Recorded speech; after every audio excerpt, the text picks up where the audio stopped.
72시간째 혜진은 빈소 앞 상주석에 앉아 있었습니다. 검은 상복 자락이 무릎 위로 가지런히 내려와 있었죠. 조문객이 다가올 때마다 혜진은 몸을 일으켜 고개를 숙였습니다. 허리를 굽힐 때마다 목덜미가 뻐근하게 당겼지만 표정은 흔들리지 않았어요. 장례식장 천장의 형광등 불빛이 하얗게 내리쬐고 있었습니다. 고인과는 어떤 사이십니까? 장의사 직원이 조문록을 들고 다가왔습니다. 혜진은 작은 목소리로 대답했어요. 며느리입니다. 직원이 고개를 끄덕이며 물러났습니다. 혜진의 시선이 빈소 안쪽 영정 사진으로 향했어요. 박순덕, 1945년생. 사진 속 시어머니는 무표정한 얼굴로 정면을 응시하고 있었습니다. 혜진은 그 눈빛을 30년 동안 매일 마주했죠. 빈소 밖 복도에서 담배 연기 냄새가 흘러들어왔습니다. 남편 이태수가 흡연실에서 돌아오는 발소리가 들렸어요. 그는 상주석 옆을 지나치며 혜진을 힐끗 보고는 다시 밖으로 나갔습니다. 혜진의 손이 무릎 위에서 가만히 떨렸어요. 장례식장 카페 쪽에서 여자들의 목소리가 들려왔습니다. 언니, 어머니가 얼마나 모아두셨을까? 큰 시누이 이미숙의 목소리였습니다. 최소 몇 억은 되지 않을까? 평생 알뜰하게 사셨잖아. 작은 시누이 이영희가 낮게 웃으며 대꾸했어요.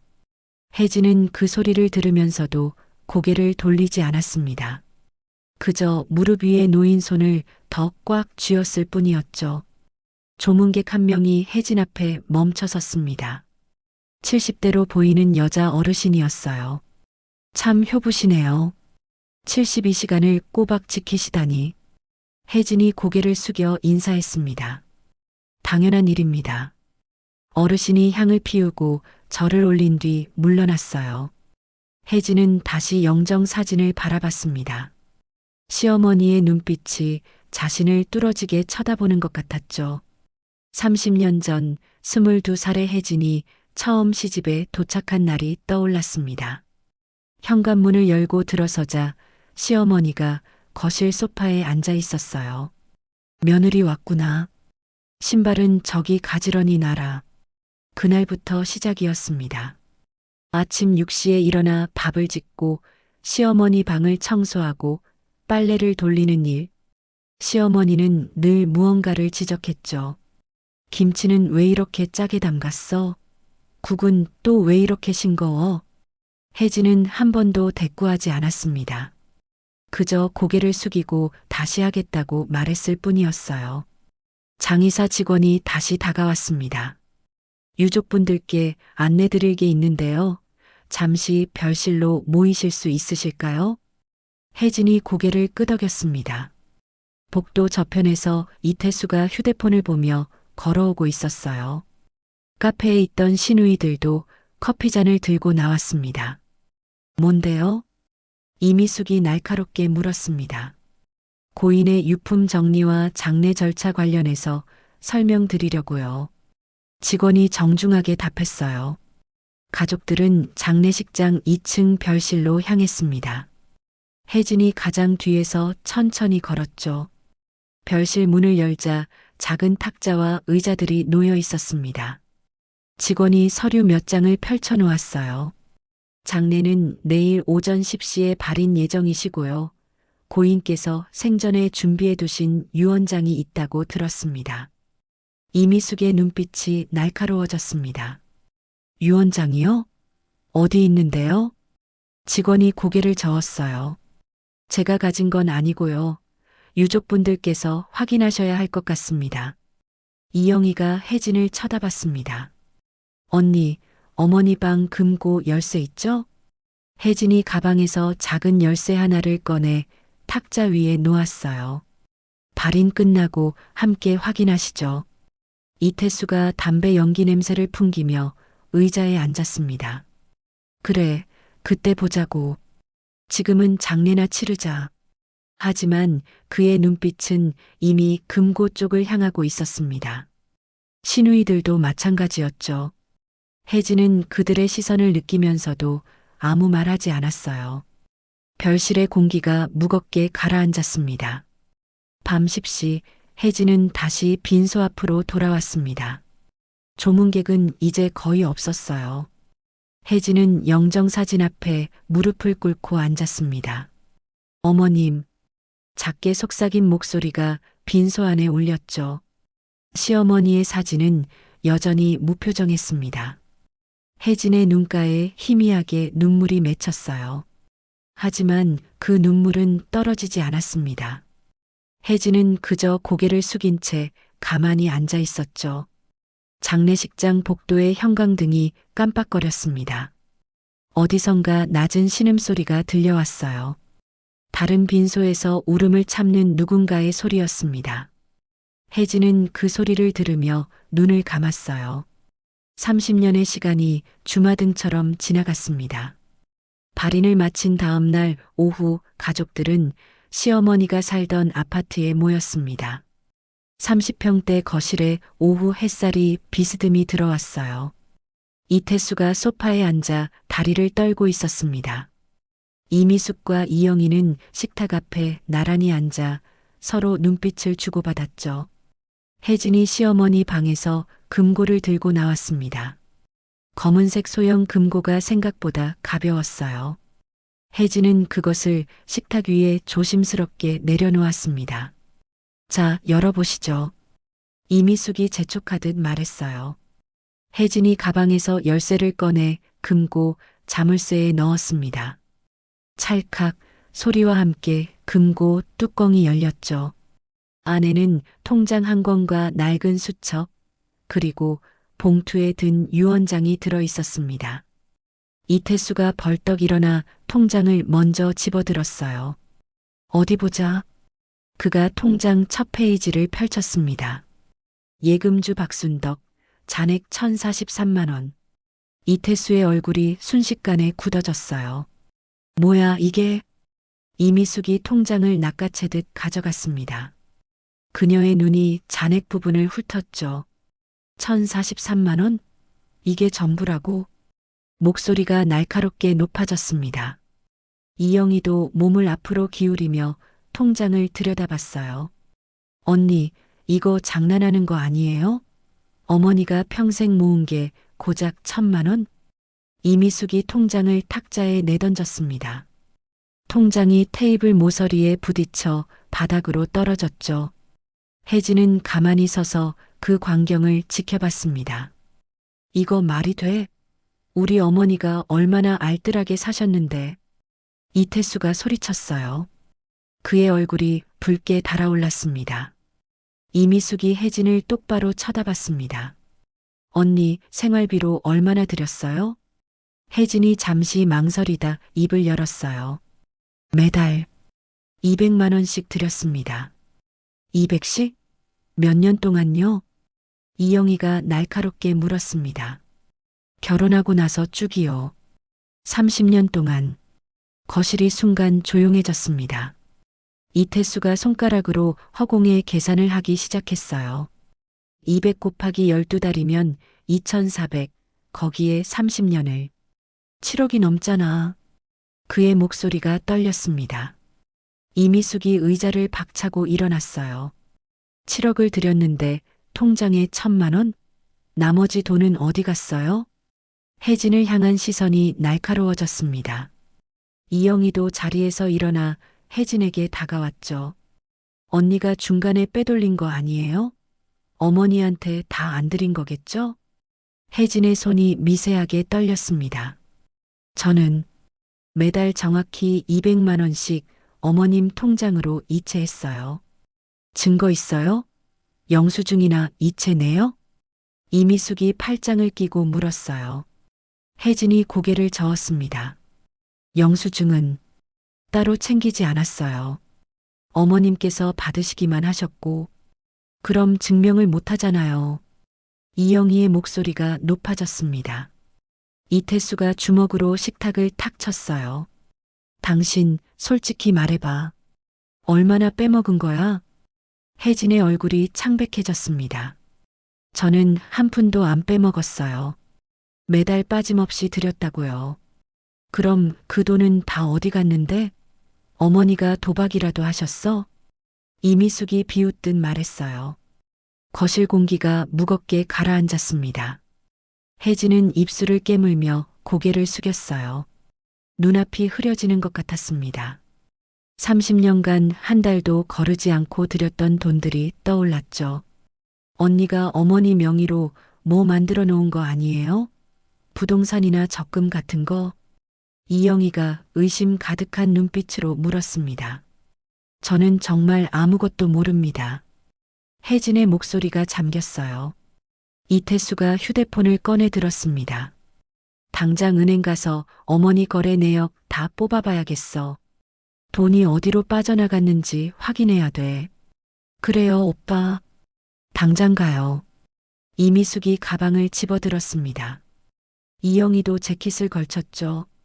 언니는 여기 있어요. 어머니 방이나 정리하세요. 이미숙이 차갑게 말하고는 현관으로 향했습니다. 이태수도 구두를 신으며 혜진을 힐끗 쳐다봤어요. 당신도 잘 생각해봐. 솔직하게 말하는 게 나을 거야.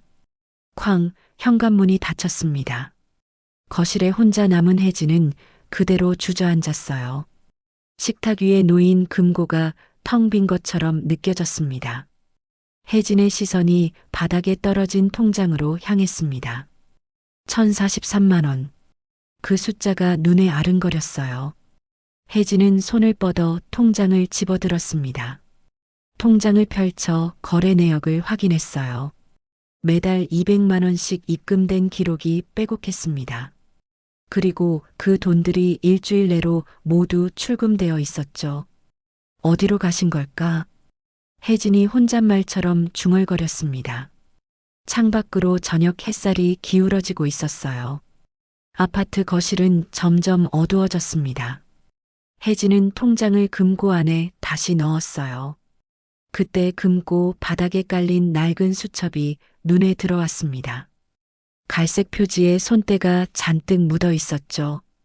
혜진이 수첩을 집어 들여다 말고 다시 금고에 넣었습니다.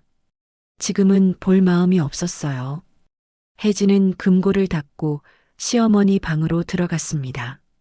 방 안은 여전히 시어머니의 냄새가 남아 있었어요. 침대 위에 가지런히 정돈된 이불이 놓여 있었습니다. 혜진은 이불 위에 손을 얹었어요. 어머님, 저는 정말 한 푼도 안 빼먹었어요. 작게 속삭인 목소리가 빈 방에 울렸습니다. 대답은 없었죠. 혜진은 그대로 침대 옆에 주저앉아 고개를 떨구었습니다. 다음 날 아침 9시 이미숙은 휴대폰으로 변호사 사무실에 전화를 걸었습니다. 통화 연결음이 3번 울린 뒤 상대방이 받았어요. 네, 법률사무소 정음입니다. 저 이미숙인데요. 상속재산 추적 상담 좀 받고 싶어서요. 이미숙의 목소리가 단호했습니다. 상담 예약은 금방 잡혔죠. 이영희는 시어머니가 주로 거래하던 은행 지점 앞에 서 있었습니다. 자동문을 밀고 들어가 창구로 향했어요. 고객님, 무엇을 도와드릴까요? 직원이 밝게 웃으며 물었습니다. 어머니 계좌 거래 내역 좀 조회하고 싶은데요. 이영희가 시어머니의 통장을 내밀었어요. 직원이 통장을 받아들고 신분증 제시를 요청했습니다. 예금주 본인이 아니시면 거래 내역 조회가 어렵습니다. 어머니가 돌아가셨어요. 제가 딸인데 안 돼요? 이영희의 목소리가 날카로워졌습니다. 직원이 난처한 표정을 지었어요. 사망 신고 후 상속인 확인 절차를 거쳐야 가능합니다. 지금은 어렵습니다. 이영희가 혀를 차며 통장을 다시 집어들었습니다. 은행을 나서며 휴대폰으로 언니에게 전화를 걸었죠. 시댁 아파트 거실에서는 이태수가 혜진을 마주보고 앉아 있었습니다. 식탁 위에 커피잔 2개가 놓여 있었어요. 당신 정말 솔직하게 말해봐. 생활비 영수증 같은 거 하나도 없어? 이태수의 눈빛이 차갑게 가라앉아 있었습니다. 혜진이 고개를 저었어요. 없어요. 어머님께서 그냥 받으라고만 하셨고 저는 그대로 드린 거예요. 은행 이체 내역은? 그건 어머님 통장에 다 기록돼 있잖아요. 혜진의 목소리가 떨렸습니다. 이태수가 한숨을 내쉬었죠. 통장에 입금된 건 맞아. 근데 그 돈이 일주일 만에 다 빠져나갔다고. 어디로 간 건데? 저도 몰라요. 어머님이 어떻게 쓰셨는지. 이태수가 커피잔을 탁 내려놓았습니다. 커피가 받침 위로 튀어 올랐어요. 현관문이 열리며 시누이들이 들어왔습니다. 이미숙이 가방을 소파에 던지듯 내려놓았어요. 오빠 변호사 상담 예약했어요. 모레 가면 돼요. 이영희도 구두를 벗으며 입을 열었습니다. 은행에서는 상속인 확인 절차 거쳐야 된대요. 시간 좀 걸릴 것 같아요. 이미숙이 식탁으로 다가와 혜진을 내려다봤습니다. 언니, 우리 좀 얘기할 게 있어요. 제대로 된 자리에서요. 혜진이 고개를 들었어요. 시누이들의 표정이 굳어 있었습니다. 잠시 후 네 사람은 식탁에 마주 앉았습니다. 이미숙이 팔짱을 끼고 혜진을 똑바로 쳐다봤어요. 언니, 솔직히 말씀해 보세요. 어머니 명의로 뭐 만들어 놓은 거 있죠? 무슨 말씀이세요? 혜진이 당황한 표정으로 물었습니다. 적금이나 부동산이요. 7억이 넘는 돈이 그냥 사라질 리가 없잖아요. 이영희가 거들었어요. 이태수는 팔짱을 낀 채 말없이 혜진을 바라봤습니다. 저는 정말 아무것도 안 했어요. 어머님께 드린 것 외에는요. 혜진의 목소리가 점점 작아졌습니다. 그럼 어머니가 그 많은 돈을 다 써버렸다는 거예요? 말이 돼요, 그게. 이미숙의 목소리가 높아졌어요. 혜진이 입술을 깨물었습니다. 어머님이 어떻게 쓰셨는지는 저도 몰라요. 한 번도 말씀해 주신 적 없어요. 그럴 리가 없어요. 언니가 중간에서 챙긴 거 맞죠? 이영희가 테이블을 손가락으로 톡톡 두드렸습니다. 혜진의 눈가가 붉어지기 시작했어요. 저는 정말 한 푼도 증명을 못하잖아요, 지금. 이미숙이 소리쳤습니다. 거실에 정적이 흘렀어요. 이태수가 천천히 입을 열었습니다. 당신 당분간 친정에 가 있어. 머리 좀 식히고. 혜진이 고개를 들어 남편을 봤습니다. 친정이요? 그래. 우리도 좀 정리할 시간이 필요해. 이태수의 목소리는 차갑고 단호했습니다. 혜진의 손이 무릎 위에서 떨렸어요. 당신은 저를 안 믿는 거예요? 지금은 믿고 안 믿고의 문제가 아니야. 일단 떨어져 있자고. 이태수가 시선을 피했습니다. 혜진은 그 모습을 보며 가슴이 무너지는 것 같았어요. 알겠어요. 혜진이 작게 대답하고 자리에서 일어났습니다. 시누이들은 아무 말도 하지 않았죠. 혜진은 시어머니 방으로 들어가 작은 여행 가방을 꺼냈어요. 옷가지를 몇 벌 챙기고 세면도구를 집어넣었습니다. 손이 자꾸 떨려 지퍼를 제대로 잠그기가 어려웠어요. 혜진은 잠시 침대에 앉아 심호흡을 했습니다. 30년이었습니다. 30년을 이 집에서 살았어요. 그 시간이 한순간에 무너지는 것 같았습니다. 혜진이 가방을 들고 거실로 나왔습니다. 이태수는 소파에 앉아 TV를 보고 있었어요. 시누이들은 부엌에서 뭔가 이야기하고 있었습니다. 갑니다. 혜진이 작게 말했지만 아무도 돌아보지 않았어요. 혜진은 현관문을 열고 밖으로 나갔습니다.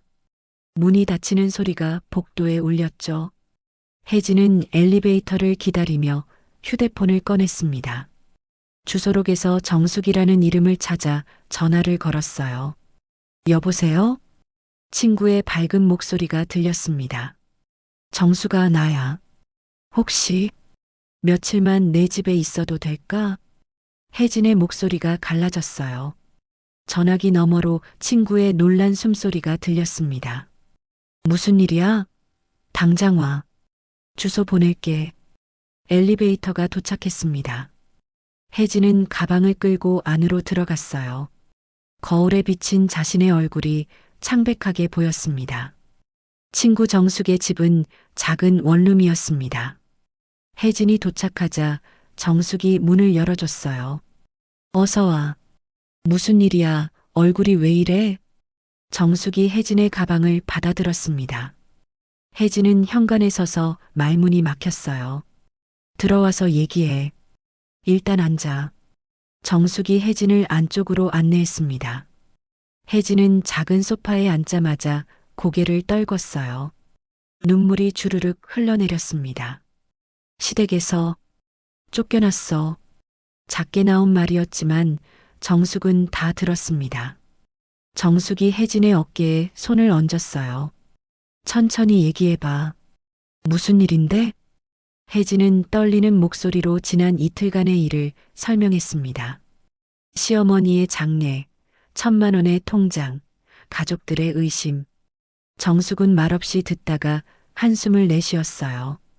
그 사람들이 미쳤구나. 30년을 그렇게 살았는데. 정숙이 주먹을 불끈 쥐었습니다. 혜진은 눈물을 닦으며 고개를 저었어요. 나도 모르겠어. 어머님이 그 돈을 어디에 쓰셨는지. 일단 쉬어. 며칠이고 여기 있어도 돼. 정숙이 따뜻하게 말했습니다. 혜진은 고개를 끄덕이며 가방을 무릎에 올려놓았어요.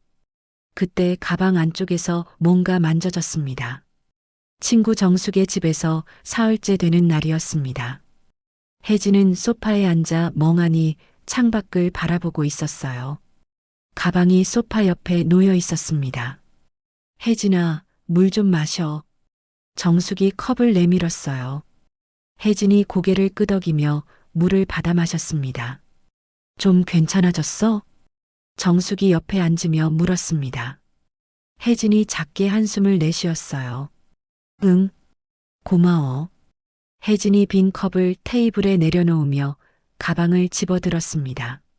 속옷이랑 양말 좀 꺼내려고요. 가방 지퍼를 여는 순간 안쪽에서 뭔가 딱딱한 게 만져졌어요. 뭐지? 혜진이 손을 넣어 그것을 꺼냈습니다. 갈색 표지의 낡은 수첩이었어요. 손때가 잔뜩 묻어 있었습니다. 이거 어머님 금고에 있던 거네. 혜진이 중얼거렸습니다. 그날 금고를 열었을 때 실수로 가방에 넣었던 것 같았어요. 뭔데? 정숙이 호기심 어린 눈으로 물었습니다. 혜진이 수첩 첫 페이지를 펼쳤어요. 1995년 3월 15일 200만 원. 깨끗한 손글씨로 날짜와 금액이 적혀 있었습니다. 혜진의 눈이 커졌어요. 이게 뭐야? 손가락으로 페이지를 넘겼습니다. 1995년 4월 15일 200만 원. 5월 15일 200만 원. 매달 15일마다 정확히 200만 원씩 기록되어 있었어요. 어머님이 제가 드린 생활비를 다 적어두신 거야? 혜진의 목소리가 떨렸습니다. 정숙이 수첩을 들여다봤어요. 30년치가 다 있는 거야? 그런 것 같아. 혜진이 빠르게 페이지를 넘겼습니다. 1996년, 1997년, 1998년. 한 달도 빠짐없이 200만 원씩 기록되어 있었어요. 수첩 중간쯤에서 혜진의 손이 멈췄습니다. 2010년 7월 3일이라는 날짜 아래 다른 내용이 적혀 있었죠. 강남구 논현동 상가 1층 매입. 5억 2천만 원. 혜진의 숨이 멎는 것 같았습니다. 뭐라고 써 있어? 정숙이 물었어요. 혜진이 손가락으로 그 부분을 가리켰습니다. 부동산 사셨대. 어머니가? 정숙의 눈이 커졌습니다. 혜진이 다음 페이지를 넘겼어요. 2015년 3월 18일. 송파구 오피스텔 402호 매입. 4억 8천만 원. 2020년 9월 5일. 송파구 오피스텔 1205호 매입. 4억 5천만 원. 혜진의 손이 떨리기 시작했습니다. 새 곳을 사셨어? 정숙이 놀란 목소리로 말했어요. 혜진이 마지막 페이지를 펼쳤습니다. 거기에는 짧은 메모가 적혀 있었어요. 모든 명의 며느리 김혜진. 혜진의 눈앞이 하얗게 번쩍했습니다. 뭐라고? 정숙이 수첩을 가져가 직접 읽었어요. 헐, 혜진아, 이거 다 내 명이래. 혜진은 말을 잇지 못했습니다. 손이 떨려 수첩을 제대로 잡을 수가 없었어요. 마지막 페이지에는 접힌 종이 한 장이 끼워져 있었습니다. 혜진이 조심스럽게 그것을 펼쳤어요. 등기부등본 사본이었습니다. 논현동 상가 소유자 김혜진. 송파구 오피스텔 402호 소유자 김혜진. 송파구 오피스텔 1205호 소유자 김혜진. 세 개의 등기부등본이 모두 혜진의 이름으로 되어 있었어요. 이게 진짜야? 혜진이 떨리는 목소리로 물었습니다. 정숙이 혜진의 어깨를 잡았어요. 확인해 봐야 할 것 같은데 인터넷으로 조회할 수 있잖아. 혜진이 후들거리는 손으로 휴대폰을 꺼냈습니다. 부동산 등기소 사이트에 접속했어요. 본인 명의 부동산 조회 메뉴를 선택했습니다. 공인인증서로 로그인하고 조회 버튼을 눌렀어요. 화면이 로딩되는 몇 초가 영겁처럼 길게 느껴졌습니다. 화면에 결과가 떴습니다. 총 3건의 부동산이 조회되었어요. 혜진의 입에서 작은 신음이 새어나왔습니다. 진짜네. 진짜 내 명이야. 대박. 이거 완전 대박인데? 정숙이 흥분한 목소리로 말했어요. 혜진은 휴대폰 화면을 멍하니 바라봤습니다. 강남구 논현동 상가 1층, 송파구 오피스텔 402호, 송파구 오피스텔 1205호, 모두 혜진의 이름으로 등재되어 있었어요. 시세가 얼마나 될까?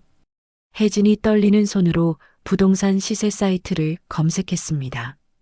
논현동 상가를 먼저 조회했어요. 현재 시세 12억. 혜진의 눈이 커졌습니다. 송파구 오피스텔 402호를 검색했어요. 현재 시세 6억. 마지막으로 1205호를 검색했습니다. 현재 시세 5억 5천. 합치면 23억 5천? 정숙이 계산기를 두드리며 말했어요. 혜진은 숨을 제대로 쉴 수가 없었습니다. 어머님이 제가 드린 돈으로.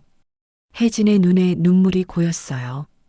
수첩을 다시 펼쳐 시어머니의 손글씨를 천천히 읽었습니다. 페이지 구석에 작은 글씨로 메모가 더 있었어요. 혜진이는 30년간 한 번도 거르지 않았다. 명절에도 아플 때도 힘들 때도 이 정성을 헛되게 하고 싶지 않다. 혜진의 눈물이 수첩 위로 떨어졌습니다.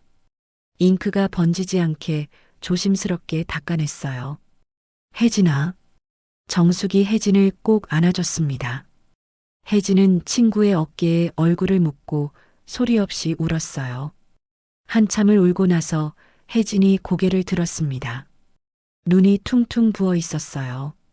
나, 뭘 해야 해? 정숙이 휴지로 혜진의 눈물을 닦아주며 말했습니다. 일단 법무사한테 가봐야 할 것 같아. 제대로 확인하려면. 혜진이 고개를 끄덕였어요. 휴대폰으로 근처 법무사 사무실을 검색했습니다. 내일 아침에 가볼게. 혜진의 목소리가 조금 단단해졌습니다. 수첩을 가슴에 꼭 안았어요. 그날 밤 혜진은 잠을 이룰 수 없었습니다. 천장을 바라보며 시어머니의 얼굴을 떠올렸어요. 30년간 한 번도 따뜻한 말을 건넨 적 없던 그 얼굴. 하지만 혜진이 들인 돈을 한 푼도 빠뜨리지 않고 기록했던 그 손. 어머님, 왜 말씀 안 하셨어요? 혜진이 작게 속삭였습니다. 대답은 없었지만 수첩이 베개 옆에 놓여 있었어요. 다음 날 오전 혜진은 법무사 사무실 앞에 서 있었습니다. 수첩과 등기부등본 사본을 가방에 넣고 있었어요. 심호흡을 한 번 하고 문을 열었습니다. 어서 오세요. 젊은 법무사가 밝게 맞이했어요. 혜진이 준비한 서류들을 책상 위에 펼쳤습니다. 이게 제 명의가 맞는지 확인하고 싶어서요. 법무사가 등기부등본을 꼼꼼히 살펴봤습니다. 컴퓨터로 직접 조회도 해봤어요. 네, 모두 고객님 명의가 맞습니다. 그럼 이게 상속이에요? 아니면? 혜진이 조심스럽게 물었습니다. 등기일자를 보니 고인이 생전에 명의 이전을 하신 거네요. 이건 생전 증여에 해당합니다. 법무사가 설명했어요. 생전 증여면 상속 재산이 아니라는 거죠? 네, 이미 고객님 소유가 된 재산이에요. 다른 상속인들이 청구할 수 없습니다. 혜진의 가슴이 쿵 내려앉았습니다. 동시에 안도감이 밀려왔어요. 만약 다른 가족들이 이의를 제기하면요? 생전 증여가 유효하다는 걸 증명하시면 됩니다. 증여자가 정신이 온전했고 자발적이었다는 증거요. 법무사가 친절하게 답했습니다. 혜진이 수첩을 꺼내 보여줬어요. 이게 증거가 될 수 있을까요? 법무사가 수첩을 펼쳐 읽었습니다. 페이지를 천천히 넘기며 고개를 끄덕였어요. 충분합니다. 이건 강력한 증거예요. 30년간의 기록이 다 있네요. 혜진의 눈에 다시 눈물이 고였습니다. 하지만 이번에는 감사의 눈물이었어요. 법무사 사무실을 나서며 혜진은 휴대폰을 꺼냈습니다. 시댁으로 전화를 걸었어요. 이태수가 받았습니다. 왜? 집에 갈게요. 다 같이 모여 있어요. 혜진의 목소리가 단호했습니다. 이태수가 잠시 말이 없다가 대답했어요. 알았어. 혜진은 전화를 끊고 택시를 잡았습니다. 손에 수첩을 꽉 쥐고 있었어요. 혜진이 시댁 아파트 현관문을 열고 들어섰습니다. 거실에는 이태수와 시누이들이 모여 앉아 있었어요. 세 사람의 시선이 일제히 혜진에게 향했습니다. 왔어? 이태수가 무표정하게 말했어요. 혜진이 고개를 끄덕이며 거실로 들어갔습니다. 손에 갈색 수첩을 들고 있었죠.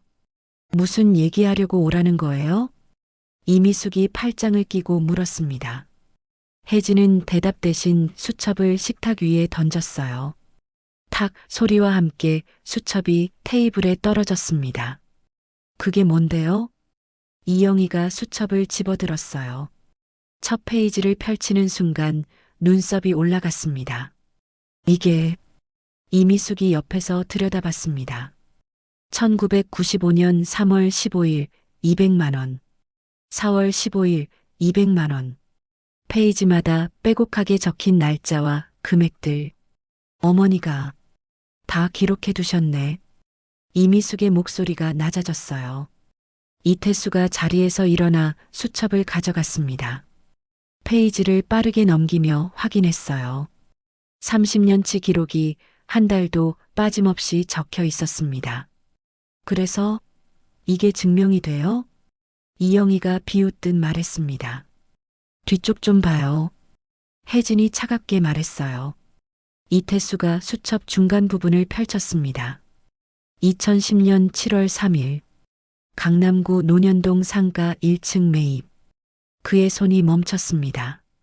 뭐야 이게? 이미숙이 수첩을 빼앗아 읽었어요. 2015년, 2020년의 부동산 매입 기록들.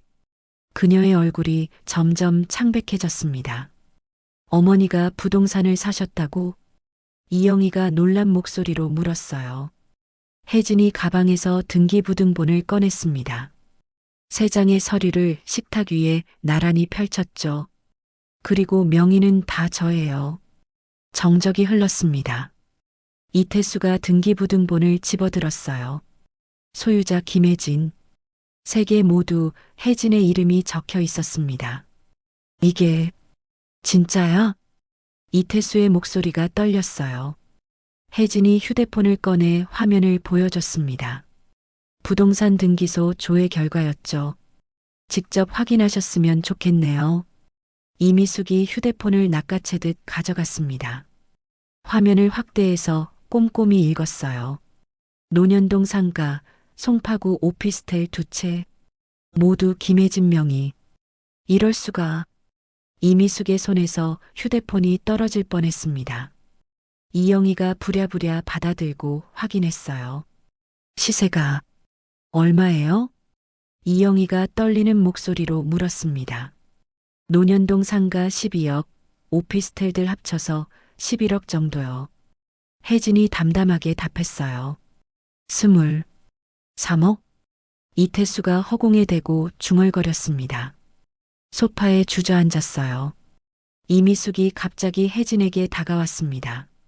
언니, 이건 생전 증여잖아요. 다른 상속인들한테도 권리가 있어요. 목소리가 날카로웠어요. 혜진이 한 걸음 물러서지 않고 그녀를 똑바로 쳐다봤습니다. 법무사한테 확인했어요. 생전 증여는 상속 재산이 아니래요. 그게 무슨 소리예요? 이영희가 소리쳤습니다. 어머님이 살아계실 때 제 명의로 해주신 거예요. 더 이상 상속 대상이 아니라고요. 혜진의 목소리는 단호했습니다. 이태수가 벌떡 일어나 혜진의 팔을 잡았어요. 당신 지금 진짜 이러는 거야? 우리가 가족이잖아. 가족이요? 혜진이 그의 손을 뿌리쳤습니다. 사흘 전에 저를 쫓아낸 게 가족이에요?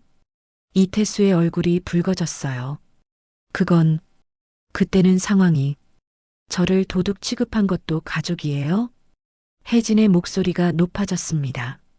30년 만에 처음으로 목소리를 높이는 거였죠. 이미숙이 휴대폰을 꺼내 누군가에게 전화를 걸었어요. 여보세요? 변호사님, 저 이미숙인데요. 급한 상담건이 생겼어요. 혜진이 그녀를 쳐다봤습니다. 소송하실 거예요? 당연하죠. 이건 명백히 부당한 증여예요. 이미숙이 전화를 끊으며 소리쳤어요. 어머니가 판단력이 흐려진 상태에서 언니한테 속으신 거라고요. 혜진이 수첩을 집어들었습니다. 30년간 한 글자도 빠뜨리지 않고 기록하신 분이 판단력이 흐렸다고요? 수첩을 이미숙 앞에 펼쳐 보였어요. 정갈한 손글씨들이 빼곡했습니다. 게다가 어머님 주치의 선생님께 소견서도 받아왔어요. 혜진이 가방에서 또 다른 서류를 꺼냈습니다. 의사 소견서였죠. 90세까지도 정신이 또렷하셨대요. 치매 증상도 전혀 없으셨고요. 이영희가 소파에 털썩 앉았어요. 얼굴이 새하얗게 질려 있었습니다. 이럴 수가. 어머니가 왜긴요? 혜진이 수첩 마지막 페이지를 펼쳤습니다. 시어머니가 남긴 메모를 읽어줬어요. 혜진이는 30년간 한 번도 거르지 않았다. 이 정성을 헛되게 하고 싶지 않다. 거실이 조용해졌습니다. 이태수가 고개를 떨구었어요. 어머님은 다 보고 계셨어요. 혜진의 목소리가 잠겼습니다. 제가 명절날 새벽부터 일어나 음식 준비하던 것도 밤늦게까지 설거지하던 것도. 이미숙이 입술을 깨물었어요. 언니들은 명절에만 얼굴 비추고 가셨죠. 오빠는 어머님 병원 한번 모시고 간 적 없었고요. 혜진이 세 사람을 차례로 쳐다봤습니다. 30년 동안 매일같이 곁에서 모신 건 저였어요. 아무도 반박하지 못했습니다. 이미숙이 주먹을 불끈 쥐었어요. 그래도 우리가 법적으로 이의 제기할 권리는 있어요. 하세요. 혜진이 단호하게 말했습니다. 법정에서 봐요. 저도 변호사 선임할 거예요. 이태수가 혜진에게 다가왔어요. 여보, 우리 이혼까지 가려고 그래? 그건 오빠가 정하세요. 혜진이 뒤도 돌아보지 않고 현관으로 향했습니다. 저는 더 이상 이 집에 안 올 거예요.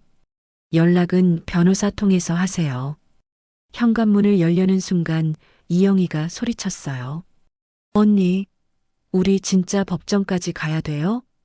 혜진이 잠시 멈춰섰습니다. 제가 선택할 문제가 아니에요. 언니들이 소송하시겠다잖아요. 저는 안 할게요. 이영희의 목소리가 작아졌습니다. 어차피 질 게 뻔하잖아요. 이미숙이 동생을 노려봤어요. 언니는 어떻게 하실 건데요? 혜진이 이미숙을 쳐다봤습니다. 이미숙은 한참 동안 말이 없다가 휴대폰을 집어 던졌어요. 소파 쿠션 위에 휴대폰이 떨어졌습니다. 됐어요. 하고 싶은 대로 하세요. 혜진이 고개를 끄덕이고 문을 열었습니다. 복도로 나서는 순간 뒤에서 이태수의 목소리가 들렸어요. 혜진아. 혜진은 대답하지 않았습니다. 그대로 엘리베이터를 향해 걸어갔죠. 뒤에서 문 닫히는 소리가 들렸습니다. 엘리베이터 안에서 혜진은 거울에 비친 자신을 봤어요. 30년 만에 처음으로 당당한 표정이었습니다. 손에 든 수첩을 가슴에 꼭 안았어요. 2주 후 혜진은 법무법인 사무실에 앉아 있었습니다. 책상 맞은편에 40대 여성 변호사가 서류를 검토하고 있었어요. 이미숙 씨 측에서 정식으로 소송을 제기했습니다. 변호사가 소장 사본을 혜진 앞에 놓았어요. 혜진이 첫 페이지를 펼쳐 읽었습니다. 생전 증여 무효 소송이요? 네. 증여자가 판단 능력이 흐려진 상태에서 증여했다고 주장하고 있어요. 변호사가 설명했습니다. 혜진은 예상했던 일이었지만 가슴이 답답했어요. 준비한 자료들 다시 한번 확인할게요. 변호사가 파일을 펼쳤습니다.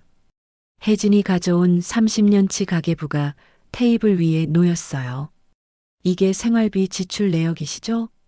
네. 매달 얼마를 어떻게 썼는지 다 적어뒀어요. 혜진이 가계부를 넘기며 보여줬습니다. 빼곡한 숫자들이 페이지마다 가득했죠. 은행 송금 내역도 있나요? 어머님 통장에 이체한 기록은 다 뽑아왔어요. 혜진이 두꺼운 봉투를 꺼냈습니다. 변호사가 내용을 확인했어요. 완벽하네요. 그리고 시어머니 주치의 소견서도 여기 있습니다.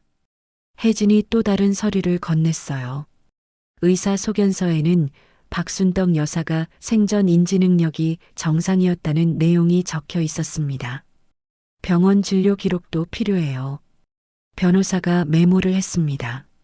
내일 병원 가서 떼올게요. 혜진이 고개를 끄덕였어요. 같은 시각 시댁 아파트에서는 이미숙과 변호사가 대화를 나누고 있었습니다. 증거가 약하다는 게 문제예요. 이미숙의 변호사가 난처한 표정을 지었어요. 어머니가 치매였다는 진단서 같은 건 없어요? 없어요. 어머니는 돌아가시기 직전까지 정정하셨어요. 이미숙이 초조하게 대답했습니다. 그럼 피고 측이 제출한 의사 소견서를 뒤집기가 어렵습니다. 변호사가 펜을 탁자에 내려놓았어요. 그럼 어떡해요? 그냥 포기하라고요? 이미숙의 목소리가 높아졌습니다. 일단 소송은 진행하되 승소 가능성은 낮다는 걸 알고 계셔야 해요. 변호사가 솔직하게 말했어요. 이미숙은 소파에 등을 기댔습니다. 한편 SNS에서는 이영희가 올린 게시글이 친척들 사이에 퍼지고 있었습니다. 시어머니 재산을 혼자 차지한 며느리의 민낯. 게시글 아래로 댓글들이 달렸어요. 에이, 그럴 리가 없어. 혜진이가 그럴 사람 아닌데. 고모 한 분이 댓글을 달았습니다. 30년 동안 시집살이한 거 다 아는데 너무하는 거 아니야? 삼촌도 이영희를 비난하는 댓글을 남겼어요. 이영희는 댓글들을 보고 황급히 게시글을 삭제했습니다. 이태수는 혼자 술을 마시고 있었어요. 거실 테이블에 소주병이 2개 놓여 있었습니다. 휴대폰으로 혜진에게 전화를 걸었어요. 연결음이 길게 울렸습니다. 여보세요. 혜진의 목소리가 들렸어요. 나야. 혜진아, 우리 얘기 좀 하자. 이태수의 목소리가 술에 취해 흐려져 있었습니다. 무슨 얘기요? 이혼은 안 됐으면 좋겠어. 미안해. 내가 잘못했어. 술 드셨어요? 혜진의 목소리가 차가웠어요. 조금 마셨어. 근데 진심이야. 다시 돌아와. 안 돼요. 혜진이 단호하게 말했습니다. 재산 때문에 그러는 거 아니야. 진짜 당신이. 끊을게요. 혜진이 전화를 끊어버렸습니다. 이태수는 휴대폰을 테이블에 내던졌어요. 한 달 후 첫 번째 법정 심리가 열렸습니다. 법정 안은 긴장감으로 가득했어요. 원고석에 이미숙과 그녀의 변호사가 앉았습니다. 피고석에는 혜진과 변호사가 자리했죠. 판사가 서류를 넘기며 입을 열었어요. 원고 측 주장을 요약하면 피증여자가 증여자의 판단 능력이 약해진 틈을 타 부당하게 재산을 증여받았다는 것이죠. 네, 재판장님. 이미숙의 변호사가 일어나 답했습니다. 증거 자료를 제시해 주시기 바랍니다. 판사가 말했어요. 이미숙의 변호사가 몇 장의 서류를 제출했습니다. 하지만 구체적인 증거는 부족했어요. 피고 측 반론하시죠. 판사가 혜진의 변호사를 쳐다봤습니다. 재판장님, 먼저 이것을 제출하겠습니다. 혜진의 변호사가 시어머니의 수첩을 증거로 제출했어요. 이는 고인이 30년간 피고로부터 받은 생활비를 빠짐없이 기록한 것입니다. 판사가 수첩을 펼쳐 살펴봤습니다. 페이지를 천천히 넘기며 꼼꼼히 읽었어요. 매우 정갈하고 체계적인 기록이군요. 판사의 목소리에 감탄이 섞여 있었습니다. 그리고 이것은 고인의 주치의가 작성한 소견서입니다. 혜진의 변호사가 의사 소견서를 제출했어요. 고인은 90세까지도 인지 능력이 정상이었고 치매나 다른 정신질환도 없었습니다. 판사가 소견서를 읽었습니다. 이미숙의 얼굴이 점점 굳어졌어요. 또한 고인이 부동산 매입 시 직접 공인중개사, 법무사와 상담한 기록도 있습니다. 혜진의 변호사가 추가 서류를 제출했습니다. 2010년, 2015년, 2020년 세 차례 모두 고인이 직접 방문해 계약서에 서명했다는 증언도 확보했습니다. 판사가 서류들을 검토했어요. 법정안이 조용해졌습니다. 원고 측 반박 자료 있습니까? 판사가 이미숙의 변호사를 쳐다봤어요. 재판장님, 추가 시간을 주시면 현재 제출된 증거만으로는 원고 측 주장을 뒷받침하기 어려워 보입니다. 판사가 안경을 벗으며 말했습니다. 다음 심리 날짜는 한 달 후로 잡겠습니다. 그때까지 양측 모두 추가 자료를 준비해 오시기 바랍니다. 망치 소리가 법정에 울렸어요. 복도로 나온 혜진은 깊게 숨을 내쉬었습니다. 변호사가 옆에서 말했어요. 잘하셨어요. 1심은 거의 확실합니다. 정말요? 혜진의 목소리에 안도감이 묻어났습니다. 네. 상대방이 뒤집을 만한 증거를 찾기는 어려울 거예요. 혜진이 고개를 끄덕였어요. 복도 저편에서 이미숙과 변호사가 나왔습니다. 두 사람의 시선이 마주쳤어요. 이미숙이 고개를 돌렸습니다. 그대로 엘리베이터를 향해 걸어갔죠. 혜진은 그 뒷모습을 바라보다가 법원 밖으로 나갔습니다. 가을 하늘이 맑게 개어 있었어요. 2개월 후 1심 판결이 내려졌습니다. 혜진은 변호사와 함께 법정에 앉아 있었어요. 판사가 판결문을 읽기 시작했습니다. 증여 당시 증여자는 정상적인 판단 능력을 가지고 있었으며 자발적으로 증여 의사를 표시한 것으로 인정됩니다. 혜진의 가슴이 두근거렸어요. 따라서 원고의 청구를 기각합니다. 망치 소리가 울렸습니다. 혜진의 변호사가 조용히 미소 지었어요. 이미숙은 고개를 떨구고 있었습니다. 그녀의 변호사가 뭔가 속삭였어요. 법정을 나서며 이미숙의 변호사가 혜진에게 다가왔습니다. 항소는 하지 않기로 했습니다. 네. 혜진이 놀란 표정으로 물었어요. 승소 가능성이 없습니다. 의뢰인에게도 그렇게 조언했어요. 변호사가 명함을 건네며 말했습니다. 수고하셨습니다. 혜진이 명함을 받았어요. 이미숙은 이미 복도 저편으로 사라진 뒤였습니다. 판결 이틀 후 혜진은 논현동 상가 앞에 서 있었습니다. 1층에는 유명 베이커리 프랜차이즈가 운영되고 있었어요. 유리창 너머로 손님들이 빵을 고르는 모습이 보였습니다. 혜진이 옆 계단으로 올라가 2층 빈 공간 문을 열었어요. 먼지가 쌓인 넓은 공간이 펼쳐졌습니다. 창문으로 햇살이 비스듬히 들어왔죠. 여기서 뭘 할 수 있을까? 혜진이 혼잣말처럼 중얼거렸어요. 공간을 천천히 둘러보며 걸었습니다. 휴대폰이 울렸어요. 부동산 관리 회사에서 온 문자였습니다. 이번 달 임대료 입금 완료. 총 800만 원. 혜진은 문자를 보며 실감이 나지 않았어요. 매달 800만 원이 들어온다니 30년간 한 번도 경험해보지 못한 경제적 자유였습니다. 송파구 오피스텔로 향했어요. 402호 문을 열자 깔끔하게 정돈된 원룸이 보였습니다. 20대 직장인이 살고 있었죠. 안녕하세요. 집주인입니다. 혜진이 인사했어요. 임차인이 놀란 표정으로 일어났습니다. 아, 안녕하세요. 처음 뵙겠습니다. 불편한 건 없으세요? 혜진이 따뜻하게 물었어요. 아니요, 정말 좋아요. 관리도 잘 되어 있고요. 임차인이 밝게 웃었습니다. 혜진은 시어머니가 임차인을 얼마나 세심하게 선별했는지 알 수 있었어요. 1205호도 방문했습니다. 30대 부부가 살고 있었어요. 집주인님이세요? 어르신이신 줄 알았는데 남편이 의아한 표정을 지었습니다.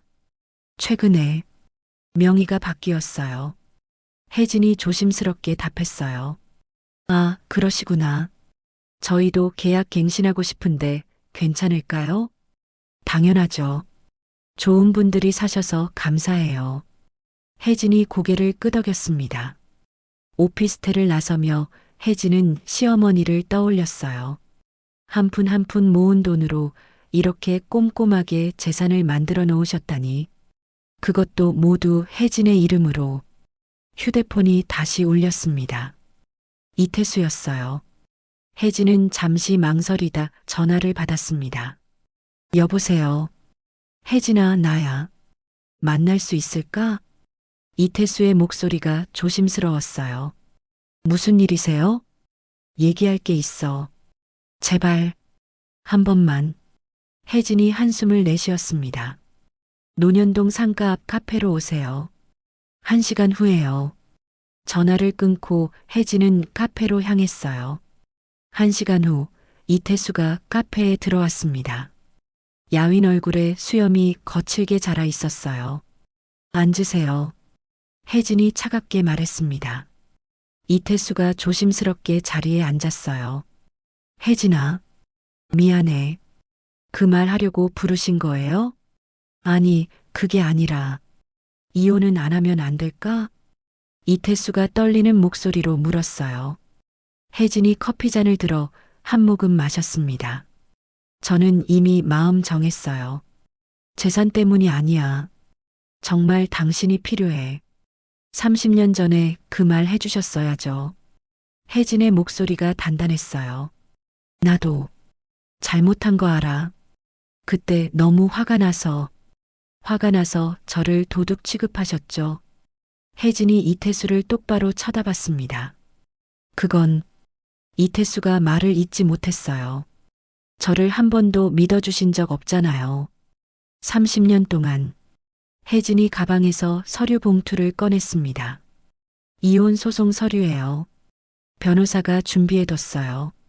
봉투를 이태수 앞에 밀어놨어요. 이태수의 손이 떨렸습니다. 위자료는 청구 안 할게요. 그냥 깔끔하게 정리해요. 혜진아, 제발. 더 이상 할 말 없으시면 가보세요. 혜진이 자리에서 일어났어요. 이태수는 봉투를 들고 멍하니 앉아 있었습니다. 혜진은 카페를 나와 송파구 오피스텔로 향했어요.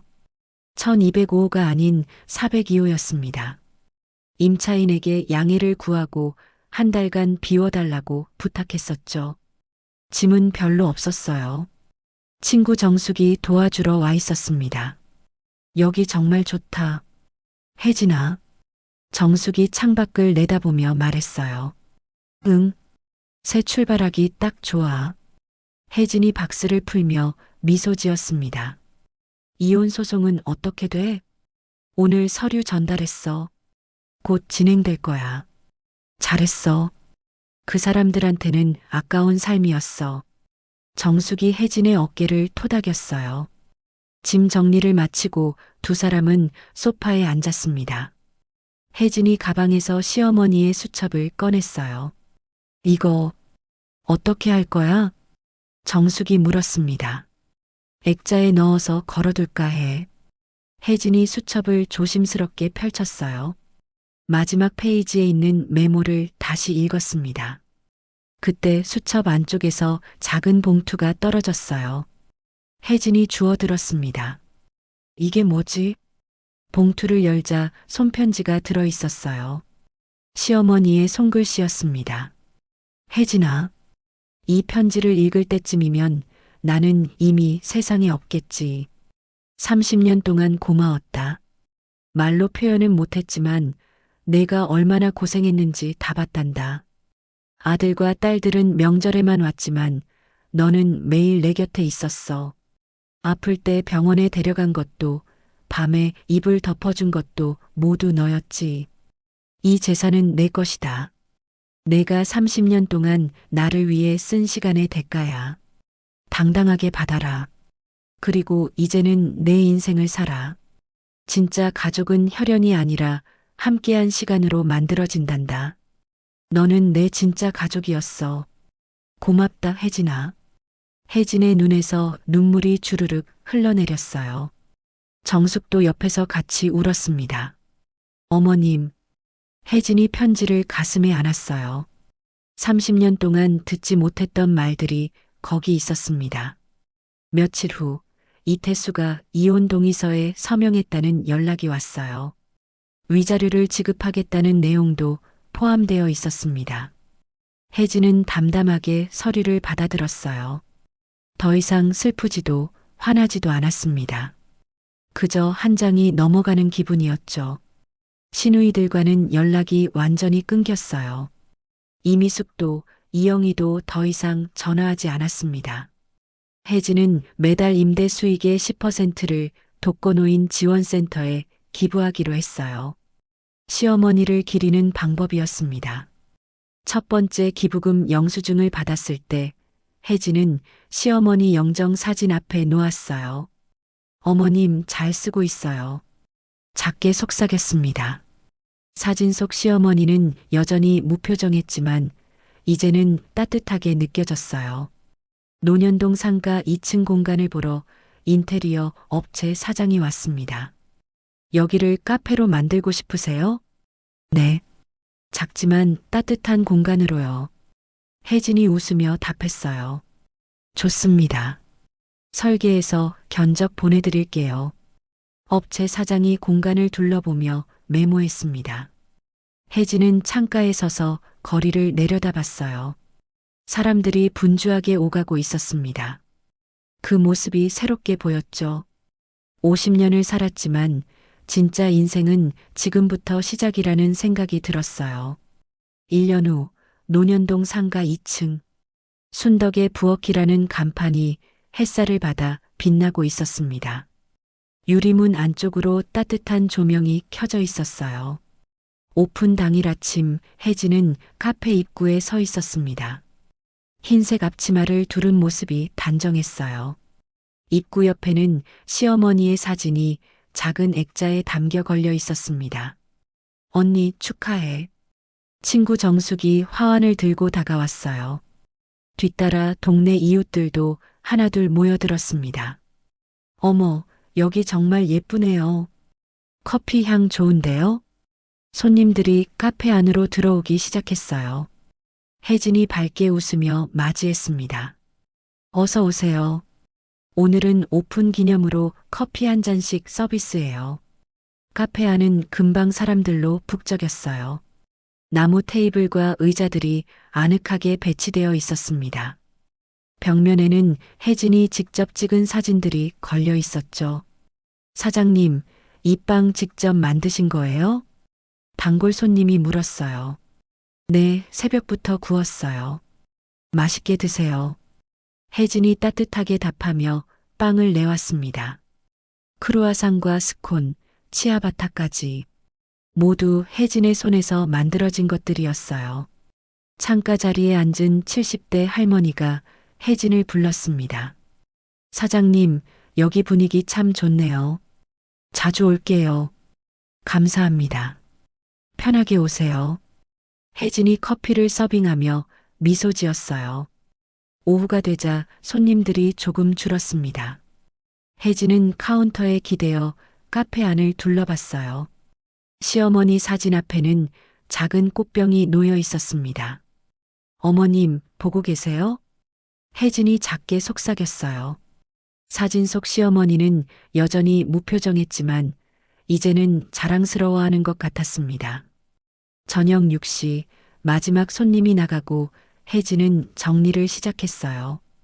테이블을 닦고 바닥을 쓸고 설거지를 했습니다. 30년간 해온 일들이었지만 이제는 달랐어요. 이건 자신을 위한 일이었으니까. 현관벨이 울렸습니다. 혜진이 돌아보니 60대 남성이 서 있었어요. 죄송한데 혹시 문 닫으신 건가요? 아니에요, 들어오세요. 혜진이 문을 열어줬습니다. 남성이 조심스럽게 들어와 창가 자리에 앉았어요. 뭘 드릴까요? 아메리카노 한 잔 주세요. 혜진이 커피를 내리는 동안 남성은 카페 안을 둘러봤습니다. 여기 정말 아늑하네요. 오늘 오픈하신 거죠? 네, 어떻게 아셨어요? 아래층 빵집에서 들었어요. 저도 이 동네에 살거든요. 남성이 온화하게 웃었어요. 혜진이 커피를 내오며 자리 앞에 놓았습니다. 천천히 드세요. 감사합니다. 남성이 커피를 한 모금 마셨어요. 맛있네요. 앞으로 자주 와야겠어요. 언제든 오세요. 혜진이 웃으며 카운터로 돌아갔습니다. 남성은 30분 정도 앉아 있다가 계산을 하러 왔어요. 잘 마셨습니다. 다음에 또 올게요. 감사합니다. 남성이 나가려다 문 앞에서 멈춰 섰습니다. 저기, 실례가 안 된다면 혹시 저녁 식사 같이 하실래요? 혜진이 놀라서 그를 쳐다봤어요. 남성의 얼굴에 부담스럽지 않은 미소가 걸려 있었습니다. 갑자기 죄송합니다. 부담 갖지 마시고요. 그냥 동네 이웃끼리 식사나 한번 하면 좋을 것 같아서요. 혜진은 잠시 망설였어요. 그러다 천천히 고개를 끄덕였습니다. 좋아요. 정리 좀만 하고 갈게요. 천천히 하세요. 밖에서 기다릴게요. 남성이 조심스럽게 문을 나갔습니다. 혜진은 거울을 보며 머리를 쓸어 넘겼어요. 51년 만에 처음으로 누군가의 제안을 받아들이는 순간이었습니다. 빠르게 정리를 마치고 앞치마를 벗었어요. 가방을 들고 문을 잠그려는데 시어머니 사진이 눈에 들어왔습니다. 어머님, 다녀올게요. 혜진이 작게 인사했어요. 사진 속 시어머니가 처음으로 미소 짓는 것 같았습니다. 밖으로 나가니 남성이 근처 벤치에 앉아 기다리고 있었어요. 기다리셨어요? 아니에요, 방금 왔어요. 어디 가실래요? 잘 모르겠는데요. 혜진이 솔직하게 답했습니다. 그럼 제가 아는 곳으로 갈까요? 조용한 한식당인데 괜찮을 것 같아요. 좋아요. 두 사람은 나란히 걷기 시작했어요. 저녁 하늘이 주황빛으로 물들고 있었습니다. 이 동네 오래 사셨어요? 남성이 물었어요. 아니요, 1년 됐어요. 새로 시작한 거예요. 새 출발이시군요. 멋지네요. 선생님은요? 저는 5년쯤 됐어요. 혼자 살고 있어요. 남성이 담담하게 말했습니다. 혜진은 더 묻지 않았어요. 식당에 도착해 자리에 앉았습니다. 메뉴판을 보며 이런저런 이야기를 나눴어요. 처음에는 어색했지만 점점 편안해졌습니다. 카페 이름이 특이하던데 순덕의 부엌이요? 제 시어머니 이름이에요. 혜진이 조용히 답했어요. 그분을 기리시는 거군요. 남성이 고개를 끄덕였습니다. 혜진은 시어머니 이야기를 조금 들려줬어요. 30년의 시간, 그리고 남겨진 선물. 대단하신 분이네요. 두 분 다요. 남성이 진심 어린 목소리로 말했습니다. 식사를 마치고 카페 앞으로 돌아왔어요. 오늘 즐거웠습니다. 남성이 먼저 인사했어요. 저도요. 감사합니다. 혜진이 미소 지었습니다. 다음에 또 카페에 들를게요. 그때 또 뵙죠. 네, 언제든 오세요. 남성이 손을 흔들며 골목 안쪽으로 걸어갔어요. 혜진은 그 뒷모습을 잠시 바라봤습니다. 카페 문을 열고 들어가 불을 켰어요. 시어머니 사진 앞에 서서 한참을 바라봤습니다. 어머님, 저 이제 괜찮아요. 혜진의 눈에 눈물이 살짝 고였어요. 하지만 슬픈 눈물은 아니었습니다. 창가 자리에 앉아 밖을 내다봤어요. 논현동 거리에 가로등이 하나둘 켜지기 시작했습니다. 사람들이 저녁을 먹으러 오가고 있었죠. 혜진은 가방에서 시어머니의 편지를 꺼냈어요. 마지막 문장을 다시 읽었습니다. 이제는 내 인생을 살아. 혜진이 편지를 가슴에 안았습니다. 네, 어머님. 이제 제 인생 살아볼게요. 창밖 석양이 카페 안을 주황빛으로 물들이고 있었어요. 혜진은 그 빛을 받으며 조용히 미소 지었습니다. 51년의 인생에서 처음으로 느끼는 평화였어요. 더 이상 누군가를 위해 사는 게 아니라 자신을 위해 사는 삶. 시어머니의 사진이 석양빛을 받아 따뜻하게 빛났습니다. 마치 축복하듯이 혜진은 자리에서 일어나 내일 아침에 구울 빵 반죽을 준비하기 시작했어요. 손이 익숙하게 움직였습니다. 하지만 이제 그 손짓은 의무가 아닌 기쁨이었죠.